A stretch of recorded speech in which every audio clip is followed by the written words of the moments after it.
Hi. Recently, I was approached by a student who was wondering if I have any tips on how to best succeed on this class. And while I encourage you to turn to the expertise of our learning centers and their staff, I have put together this short video. This video supplements the other material in your learning module, so make sure to check that material as well. So, let's get started. There are many ways of considering that what kind of a learner you might be. Currently, most leaders in the field view that these styles should be classified based on individuals' approach to learning. So exploring different learning styles and identifying what works best for you might become an essential for improving your academic performance. While we could go through these different styles proposed here, for example, each in a greater detail, I think that it is important to recognize that no one learner is an example of capitalizing simply one of these. Most people tend to use a combination of styles. And learning certainly is not one size fits all. However, we often have a clear preference for one. The two that I want to highlight here are the sensing learners and global learners. So let's start with sensing learners. Typically, these kinds of learners are normally analytical and like to learn facts. They prefer details and excel on memorizing and doing hands-on work. You could think of this approach in relation to our course as individuals who prefer to start learning about human body by learning first the different parts, bones, muscles, and so on. And once they have all these details, they would prefer to put it all together to understand the human body.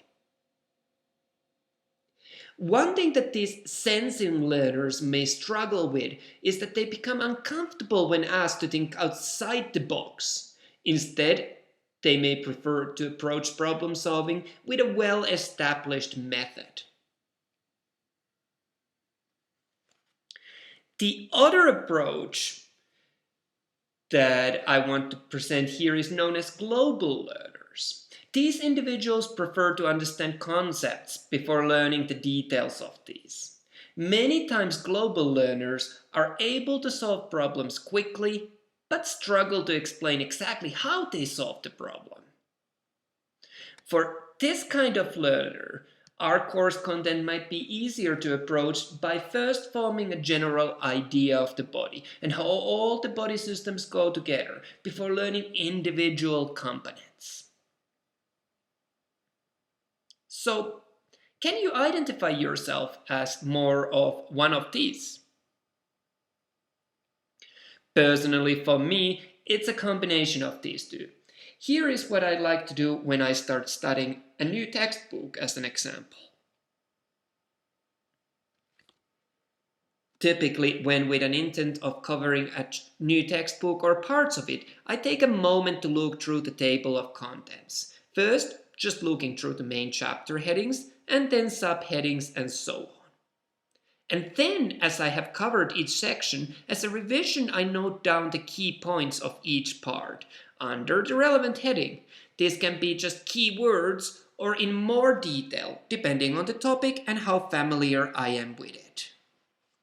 The purpose of this exercise is for me to be able to expand on all of these keynotes. It is kind of a check sheet for me. Can I explain everything I learned in that chapter, with the key points being my cues that I have written up? So that was one strategy. The other aspect that I wanted to talk to you about is that we have some learners that are highly visual, while some learners are highly verbal. At this moment, I would like to encourage you to look at your own notes. Maybe you have some in front of you at this time. Or maybe you can reflect to the last class that you took and what kind of notes you took.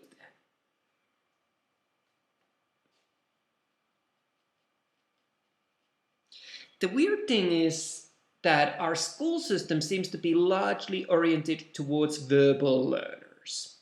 Lectures are auditory, you read textbooks, and so on. So what can you do if you are more of a visual person? Well, how about when you take notes, use highlighters, colors, small diagrams, symbols? Do you already do this? If so, there is a good chance that you are a visual learner.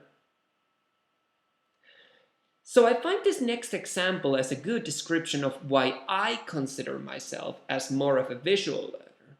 Let's look at a textual description first. A curved line with every point being equal distance from the center.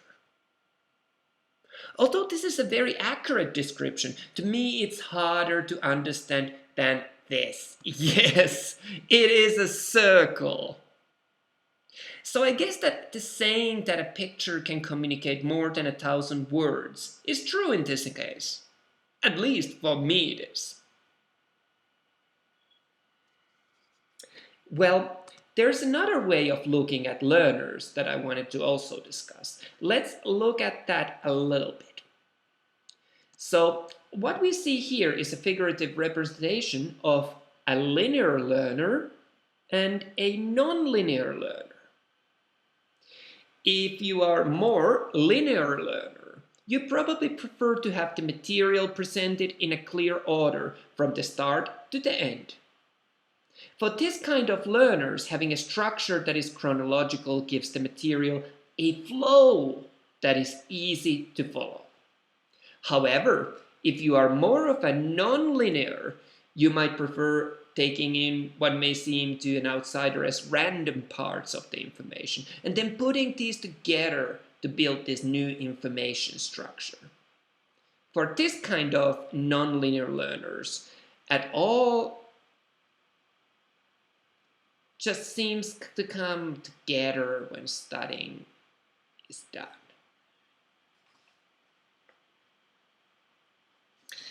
And I was thinking of some examples related to these both as relevant to our course, and here is what I concluded. You might have noticed that the way of how we teach anatomy and physiology favors largely one of these at the expense of the other. Think about it. We typically in this country tend to study human body in what is known as using a systems approach. This means that we cover each system as their own and then move on to the next one. So this is quite a linear approach. But that is not the only way of how anatomy and physiology is being taught throughout the world. For example, where I studied in the University of Glasgow, the anatomy instruction is delivered using what is known as regional approach. This means that we take one body area, say the upper limb, and study it in detail, covering all systems, parts, mechanisms, and processes that are related to that region. So this approach is not concerned about the order, but rather providing these bits of information that are put together by connecting them to other elements of information of that part. So this would be much more of a non-linear approach.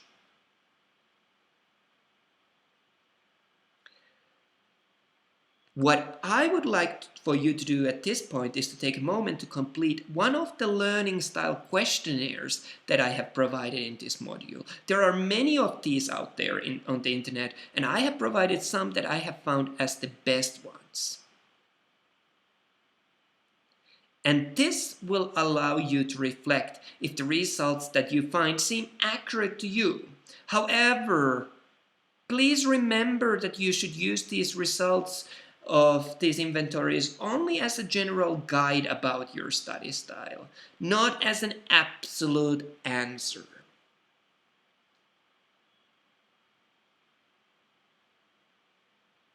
So, how did you find it? Did you learn something new about yourself? Or maybe you already knew pretty well that what is your learning style. let's have a look at some ideas on how you might capitalize on your strengths based on these learning styles. So, if you are a visual learner, you are in a good company. Visual learners make up about 65% of the population.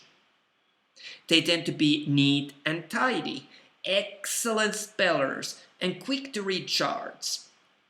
Interestingly, visual learners also tend to be the fastest talkers. So what should you do to maximize your success if you are a visual learner? Well, here are some ideas. You might want to consider reviewing by using flashcards. These are highly visual. Or you might be the kind of student that benefits from watching animations of processes, short video clips, and so on. So here comes your new best friend, YouTube. Also, in a classroom setting, if listening instructor's voice is not your thing, why not try pay most of your attention to looking at what is written on the blackboard? Or in the newer classes, we now seem to prefer the use of these whiteboards. You can also consider writing down these notes and then using these visual cues as you review the content later. Also, capitalize on your strengths of studying diagrams, graphs, and different charts. This is your strength, so why not to make most out of it? You might also benefit more from reading than listening. The letters and layout of a page gives you visual cues which you can capitalize on. Consider writing or even using symbols, etc. to summarize and outline what was covered, and then using these notes when you review the content. Finally, try to visualize the process and topics that you are learning about in your head.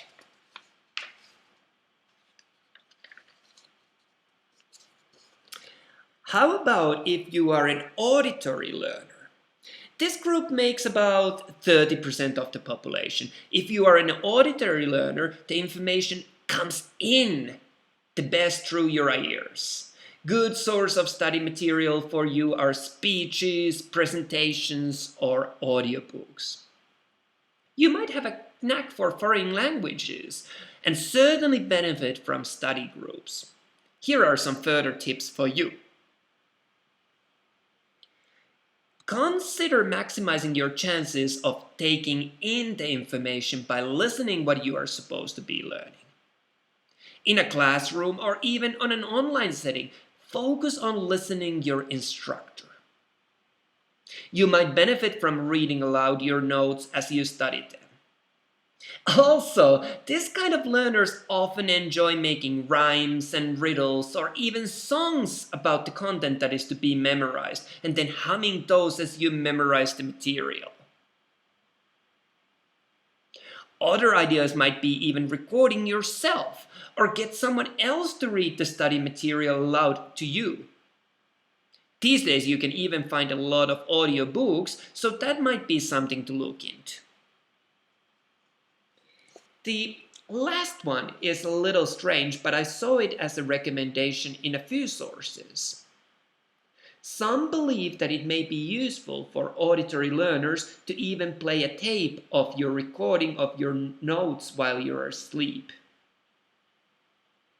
I don't know about it, but it cannot hurt, I guess. I would rather listen to these while I'm driving, for an example.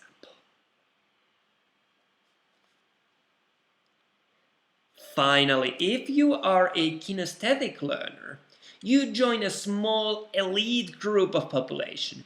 There are only just about 5% of you.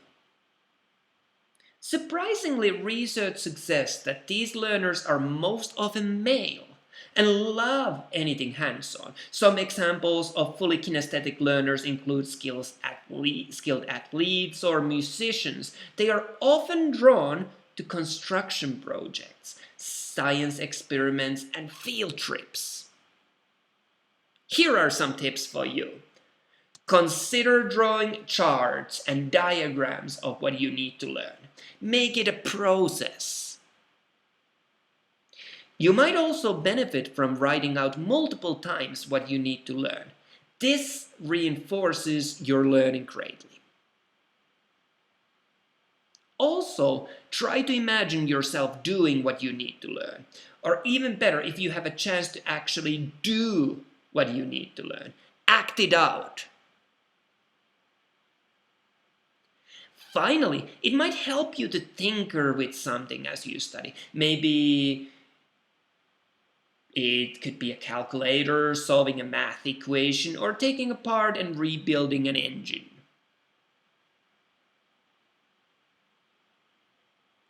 How did you find it? Was this applicable to you?